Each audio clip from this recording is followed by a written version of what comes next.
le mochi critique et on va commencer avec moi. Comme ça, il a le temps d'arriver tranquillement, de revenir.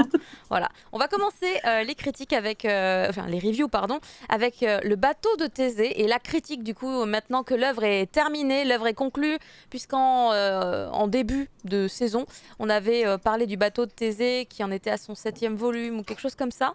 Et là, ça y est, on est arrivé au bout. Non, bah non, ça devait pas être le 7e volume. Mais j'en avais lu que 7. Personnellement, j'en avais lu que 7. Et donc là, on arrive à la fin. Et il était temps d'en parler puisqu'en fait, vu la thématique de cette histoire, la conclusion allait quand même être assez décisive sur la qualité de l'œuvre, même si j'avais peu de doutes sur le fait que ce serait du très très très bon jusqu'au bout. Et écoutez, j'ai pleuré. J'ai pleuré et je n'ai pas été déçue. Je ne sais plus si je peux faire confiance à mes... T'as pleuré de combien de temps exactement? J'ai pas pleuré très longtemps, mais ça m'a vraiment... T'as pleuré toi, Thunder? Bah J'ai non, mélangé Fumble et Thunder, c'était très bien, ça fait Thunder. Bah moi je l'ai pas lu encore. Mais bon, bonsoir tout le monde. Et pour répondre à ta question, Marcy, que je n'ai pas vu depuis si longtemps. Oh là là. Non, parce que je n'ai pas lu le bateau de Thésée. J'ai le volume 1 chez moi et je ne l'ai toujours pas lu. Je me fais frapper sur les doigts par tous les membres du Discord de MangaCast. Mais c'est pas grave. J'ai pas lu non plus, j'ai pas eu l'occasion. Bah écoutez, c'est un titre que je vous recommande totalement à 200% et maintenant tu vas nous dire un peu je vous refais le pitch de départ pour les gens évidemment qui ne connaîtraient pas du tout. C'est l'histoire de Shin, qui est donc le héros qu'on voit d'ailleurs sur donc, cette magnifique illustration, puisqu'en plus le dessinateur, le créateur de cette histoire est hyper talentueux, un talent qu'on ne connaissait pas jusqu'alors. Shin en fait qui a une vie assez compliquée, puisqu'en fait il est fils d'un criminel et il a vécu toute sa vie en se cachant, en n'ayant pas le droit de sourire puisque sa famille devait baisser la tête en permanence. Et donc c'est avec ces traumas qu'il a grandi et qu'il est arrivé au jour où, adulte et ayant trouvé une compagne, il est sur le point de devenir papa, à un moment important dans sa vie où lui-même du coup n'a pas connu son père puisque avant même qu'il naisse, son père était en prison pour ce fameux crime dont je vous parle à l'instant. Un crime d'ailleurs très très mystérieux puisque sa compagne Yuki en fait fait des recherches concernant ces fameux crimes puisqu'en plus ils sont nombreux. Il y a eu différents meurtres dans un petit village, le village où était sa famille, donc très très loin du côté de Hokkaido je crois. Et en fait ce qui s'est passé c'est qu'il y a eu carrément un crime de masse puisque une école entière en fait a été assassinée. Empoisonné. Voilà, c'est pas rien. Et donc, évidemment, vous imaginez bien, la personne qu'on a accusée, en tout cas, elle, se retrouve en prison. Par contre, on n'a pas été exécuté, sachant que je crois qu'au Japon, la peine de mort, c'est quelque chose qui se fait, il me semble. Mais en tout cas, pas exécuté, mais toujours en prison, donc depuis des années. Lui n'a jamais connu son père. Il n'a pas encore été exécuté. Voilà. Est-ce qu'il a un tatouage sur le dos? Non, c'est autre chose. non, effectivement. Et gros drame dès le début de l'histoire pour vous faire entrer tout de suite dans les émotions, puisqu'on suit un petit peu la vie de ce Shin, qui est malgré tout heureux quand même dans la vie qu'il a réussi à vivre aujourd'hui. En fait, sa femme qui part accoucher à l'hôpital décède à l'accouchement. Et donc il se retrouve sans sa femme qu'il aimait.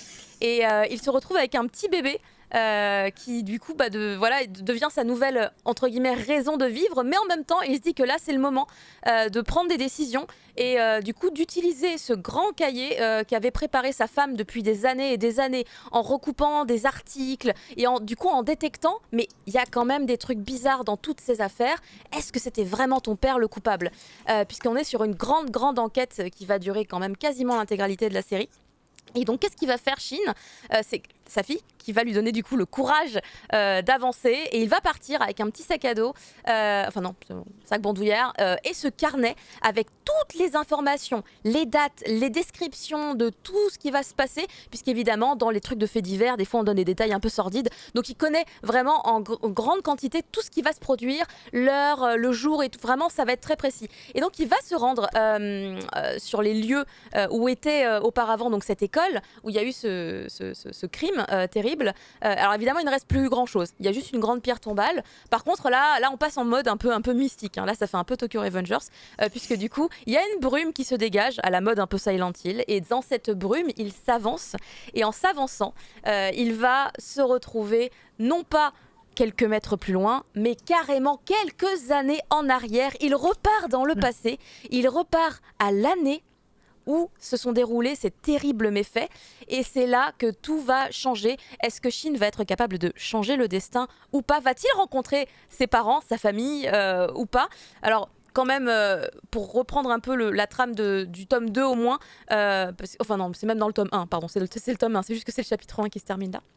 Mais en gros, évidemment, ça va être terrible pour lui, puisqu'il va se retrouver face à son père, qu'il n'a jamais connu, mais vraiment tout de suite. C'est une des premières personnes qu'il va rencontrer en arrivant dans le passé, le temps qu'il comprenne qu'il est dans le passé. Mais surtout, ce qu'il va bien comprendre très rapidement, c'est que dans ce village où il arrive, où il voit une maman qui est sa mère, qu'il n'a jamais connue comme ça, rayonnante, la joie de vivre, pleine d'assurance, et ses petits frères et ses grands frères et sœurs qui sont tout petits, et ce papa qu'il n'a jamais connu. C'est un chamboulement énorme pour lui, mais il se rend bien compte que là, dans cette situation, quelque part dans le village, il y a quelqu'un qui est pas net. Il y a quelqu'un qui est pas net et qui va faire des trucs assez atroces. Et c'est extrêmement bien mené, c'est fascinant comment c'est très prenant.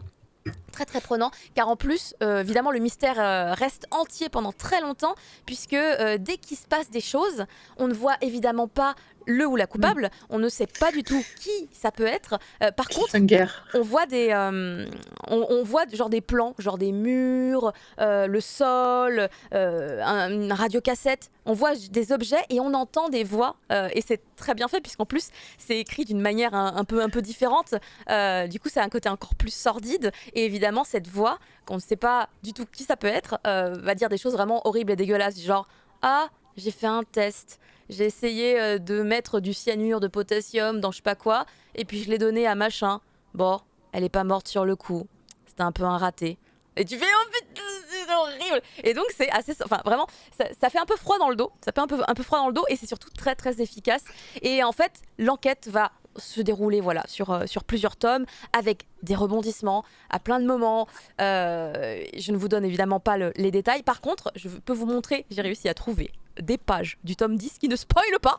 Mais par contre, j'étais fière de moi. Je me suis dit, oui, là, en fait, si t'as pas lu, tu comprends pas ce qui se passe. Par contre, ça vous montre le niveau de tension dans lequel on est sur ce dernier volume. Regardez, là, on est sur un niveau où on sent qu'on est à ça spoil pas, ça spoil pas, ça spoil que quelqu'un il a cassé la vitre quand même. Cette vitre devait être très importante, je pense.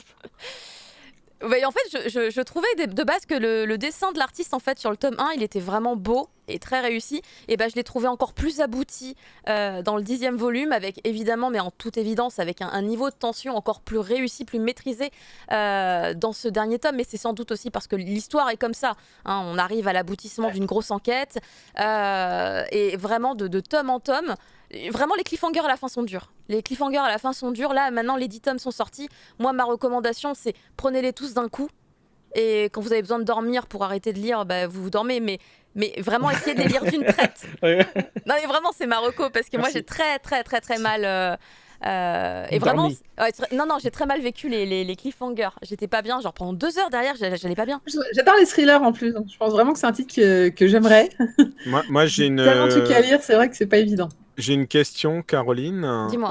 Le titre, le bateau de Thésée, c'est basé sur le principe philosophique du bateau de Thésée. Ouais. Et du coup, est-ce que c'est lié au fait que s'il remonte le temps et qu'il change des choses de son passé, il sera plus vraiment lui? C'est la question en fait. Genre, est-ce que ma vie sera la même si j'ai changé beaucoup d'éléments?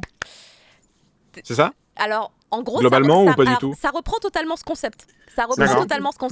Et en réutilisant ce concept, ils vont apporter une réponse. En fait, on le voit, c'est les premières pages. Les premières pages expliquent le concept de Thésée au tout début du tome 1. On n'en entend plus parler après pendant des volumes et des volumes et des volumes. Quand tout à coup, quelques tomes avant la fin, mais quand même assez proche de la fin, on reparle du bateau de Thésée. Parce que d'un seul coup, de toute façon, ça dès commence que à tu touches prendre au place. temps, tu modifies forcément des choses. Enfin, Et du coup, arrivé à la fin, à la conclusion, on réutilise à nouveau le bateau de Thésée comme, on va dire, théorie sur des choses qui se produisent dans l'histoire. Et du coup, ça apporte une nouvelle dimension, on va dire, à la conclusion de cette histoire qui était vraiment très réussie et vraiment pleine d'émotions. Et c'est un beau final. C'était un beau final. Et malgré tout, on garde une part d'ombre, une part d'inexpliqué quelque part, mais c'est pas frustrant. C'est pas frustrant. Par contre, ça me donne l'impression qu'on pourrait avoir un spin-off. Moi, j'arrive à la fin, je fais oh, peut-être que. Oui. c'est pas prévu vu que sa nouvelle série, c'est Platanus Nomi, Putain, la pédiatre. Mais je sais pas, Mais, peut-être peut-être qu'un plus jour, tard. voilà, peut-être que Toshiya sera sympa et à un moment donné, il se dira ah quand même, j'ai laissé cette case. Tu sais, c'est genre une case en plus, c'est une case. Il y a une case, tu fais. Tu vois. Donc, mais vraiment À très bien. suivre. Ah, mais vraiment super bien jusqu'au bout. Vraiment super bien jusqu'au bout. Si vous aimez, comme disait Katangi, voilà, si elle aime, les gens qui aiment les thrillers, je pense vraiment que ça ne peut que vous plaire. On est sur quelque chose avec beaucoup de suspense et c'est vraiment rien n'est anodin. Chaque case, chaque texte, chaque indice, car en fait c'est des indices qu'on nous dissémine à droite et à gauche. Et après c'est un peu le Cluedo, tu vois. Mais alors c'est qui? Alors s'ils étaient tous dans cette pièce à ce moment-là et qu'il s'est passé ça, c'est qui? Et à chaque fois Est-ce que tu l'auteur avais arrive à... deviné à l'avance? Pas du tout. Oh, et quand j'ai su qui c'était, j'étais là genre... Et, oh, bah, j'étais même en mode... C'est qui?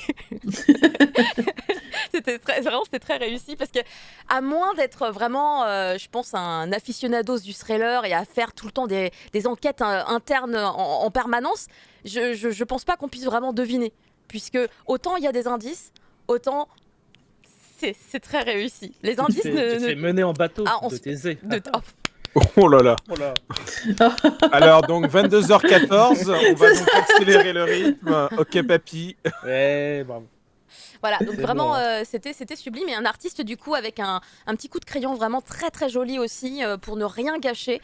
Et c'est une belle découverte. Merci beaucoup à Vega Dupuis de l'avoir trouvé et de l'avoir proposé. Les couvertures du manga, je l'avais déjà dit en toute première review, mais elles sont pas vendeuses à mon goût. Hein, mais vraiment, à l'intérieur, c'est fascinant. C'est fascinant. Voilà, pour le bateau de Thésée, je vous invite vraiment à le découvrir. On va passer maintenant à Search and Destroy, qui s'est terminé en 3 volumes, Thunder Geek. Oui, tout à fait. Je me souviens pas si j'avais...